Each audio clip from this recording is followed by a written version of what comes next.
what is love and how do you feel or how do you show love? Kung nagtatanong ka kung anong ibig sabihin ng pagmamahal at kung papaano mo nararamdaman or ipinaparamdam ang pagmamahal, ikaw ay tumutukoy sa definition and description ng isang bagay. In this video, you will learn the difference between definition and description. Hi, handsome and gorgeous people! Welcome back to my channel and hopefully you are all safe and healthy. Kaya naman kung bago po kayo sa aking channel, iniimbitahan ko po kayong mag-subscribe sa aking channel. Click the subscribe button and ring the notification bell para lagi po kayong updated once mag-upload ako ng mga bagong videos. So now, let's begin.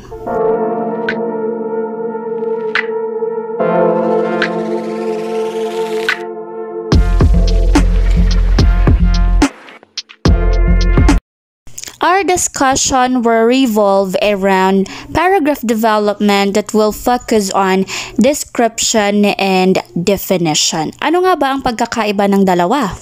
So when we talk about description, it gives information of what a person, an object, or a place or a situation is like. Descriptive writing emphasizes readers' ability to paint vivid pictures using words on a reader's mind. This relies on the writer's ability to appeal to his or her five senses.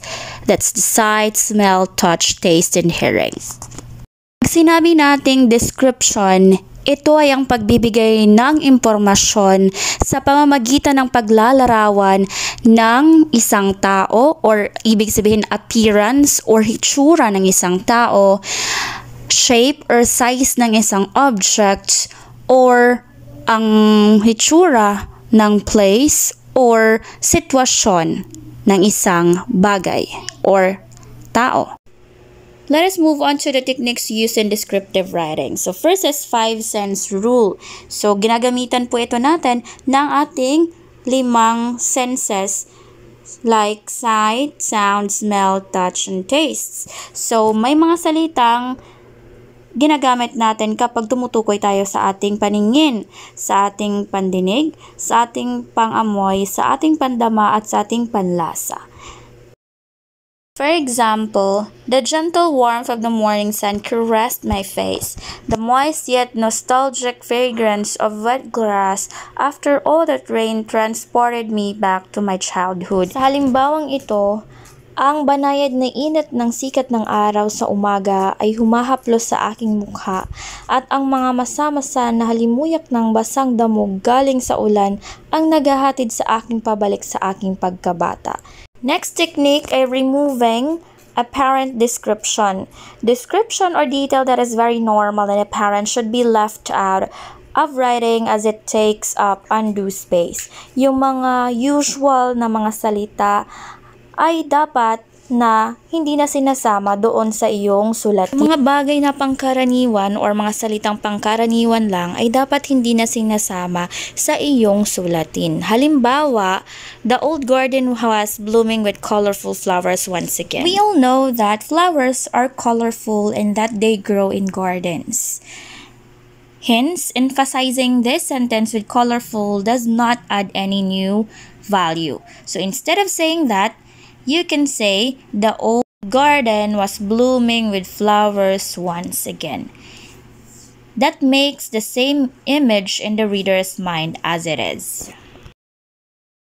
The next one is using figurative or descriptive literary techniques. So, ano-ano nga ba ang mga matatalinghagang wika or pananalitang ginagamit natin? So, that's gonna be simile, metaphor, oxymoron, hyperbole, personification at marami pang iba.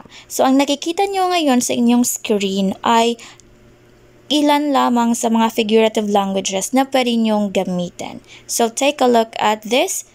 Sabi nating simile, ito ay ang pagtutulad gamit ang like or as. For example, as strong as an ox, as brave as a lion.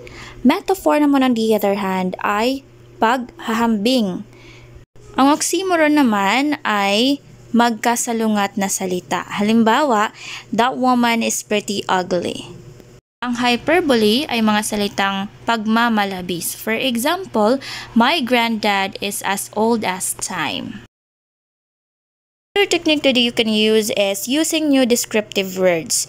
Fresh and novel words or phrases stick with readers. That is why descriptive writing is a constantly evolving process. It is all about trying new words or adjectives and seeing which ones best convey the feeling you are trying to write about.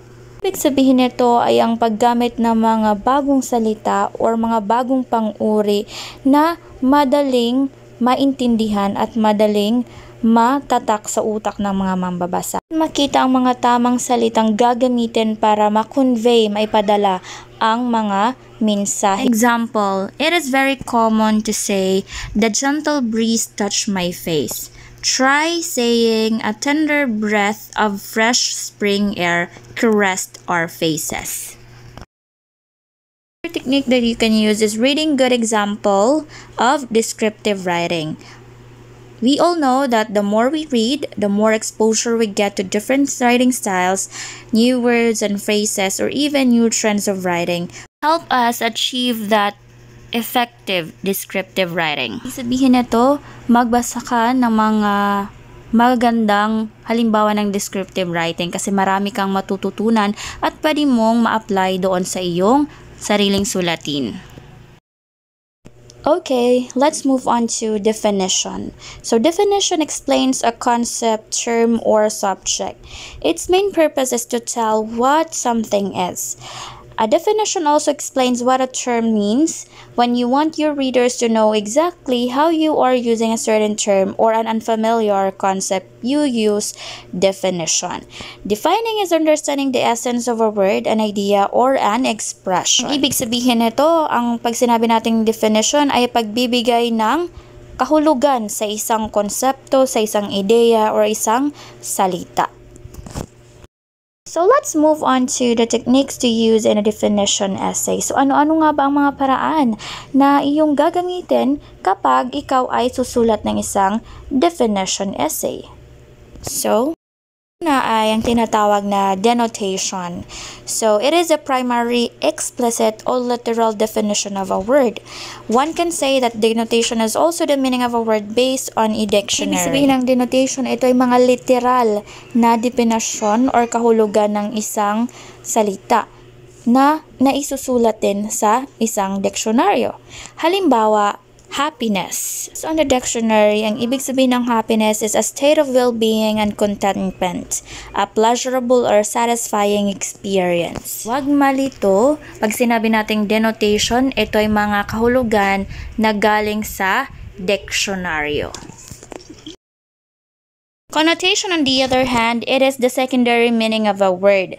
It is not necessarily included in the dictionary. Rather, it is how people understand a word based on their own personal or consensual experiences and not based on a dictionary.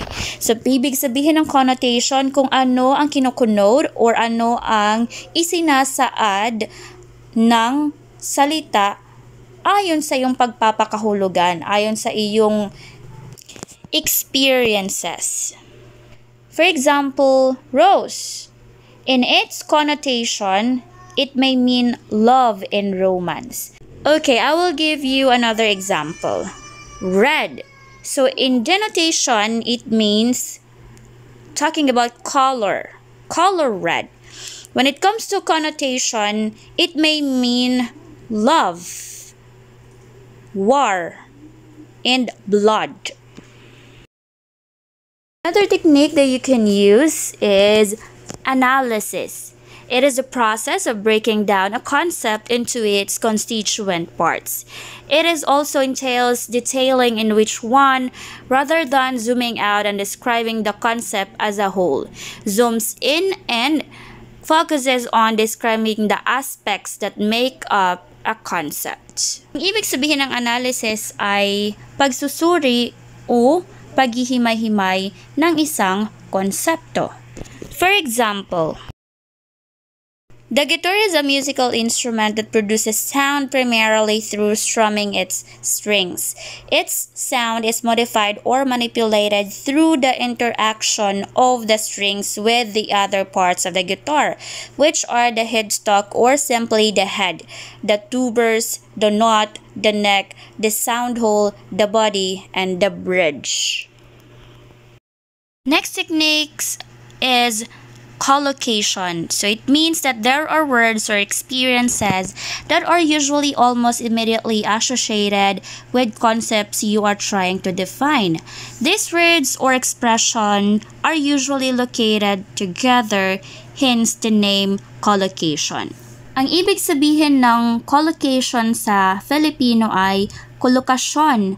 Ito ay pag-iisip ng iba pang salita na pwedeng isama sa isang salita o talasalitaan. Dahil rito, makakabuo ng iba pang kahulugan ang salita. For example, passion is usually collocated with the terms love and lusts. While these three words are not only compared but also contrasted in the sample text above, they are most often defined in terms of each other because they share a common semantic feature of intense liking. Passion is the title of the text that you will be reading that is part of the activity. Okay, let's move on to the next. Comparison. It is usually used through analogy or figurative language like similes and metaphors. It is used to make abstract concepts more understandable by using comparison to appeal to the human senses. Sabi pa nga kanina, ang ibig sabihin ng comparison ay paghahambing ng dalawang bagay. For example, grouping for imagery, I find myself thinking of passion as hot, strong, almost thick, and coffee. Coffee unleashes energy, has a full-blooded flavor, a touch of bitterness, unpleasant to others, but delicious to the drinkers. Okay, another is contrast. It is the understanding how at least two similar concepts are different from each other. Kung ang ibig sabihin ng comparison ay ang similarities ng dalawang bagay, ang contrast ay ang pagkakaiba ng dalawang bagay. For example, love is softness. Passion is smolder. Love might be contentment, but passion is adventure. It must be free, untethered. It must explore, thrive beyond the boundaries, break molds. Passion discovers, unearths, examines, magnifies, reveals in details. Love rolls up details into a coherent whole. Love is passive. Passion hyperactive, where love is melancholic, passion is pain. So, ibig sabihin dito sa halimbawa na ito, binigyan ng kahulugan ang pagkakaiba ng love and passion. Okay, the next one is etymology. It is the history of a word. It explains the evolution of a word or how it has come to be. So, ibig sabihin ng etymology ang pinanggalingan ng isang salita. For example, appassionato is the past participle of the Latin word that means to impassion. If passion is so good, then why do many fear it? Because by its etymology, it brings pain. To be capable of passion, one must be open, vulnerable, and brave enough to stare pain in the eye. Exemplification and illustration. So talking about exemplification, it is defining something by giving examples. Illustration, on the other hand, is giving and focusing on to elaborate on the concept you are trying to define. Ang ibig sabihin ng illustration ay pagbibigay halimbawa and illustration ay paglalarawan. For example, books are considered to be credible and reputable resource materials to consult when you are trying to find a definition of a word. Some examples are dictionaries, thesauri, encyclopedias, and manuals. Another technique that you can use is what you call extended definition. It is a personal interpretation of an author to an abstract and multifaceted concept. It goes beyond denotation and connotation. It gives the reader a new and fresh understanding of a concept as it largely draws own perspective of the world. So, ang ibig sabihin ng extended definition ay ang pagpapahaba ng kahulugan ng isang salita. For example, I believe that a life lived with passion shimmers, shines, rises above the ordinary. Allow me to seduce you into passionate existence, to think, to sing, maybe even to sigh, appassionato. Another technique that you can use in a definition essay was you call function. Another way to understanding what a word or concept means is to know its purpose. It answers the question, what is it used for? Ang ibig sabihin ng function ay tungkulin. So ano ang tungkulin at gamit ng isang salita? For example, whether it may be an ancient sundial, a classy pocket watch, a Rolex or a Swatch wristwatch, an antique grandfather's clock, or the mighty Big Ben of London, a clock first and foremost is a mechanical device or technology whose primary purpose is to measure time.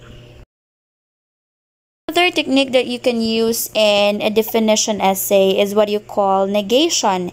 It is a technique that you can use to define a word or concept by explaining what it is not. Ang ibig sabihin ng negation ay di pagsang-ayon o pagbibigay ng kahulugan sa isang salita or konsepto na hindi naman ito. For example, love is patient. Love is kind. It does not envy. It does not boast. It is not proud. It does not dishonor others. It is not self-seeking.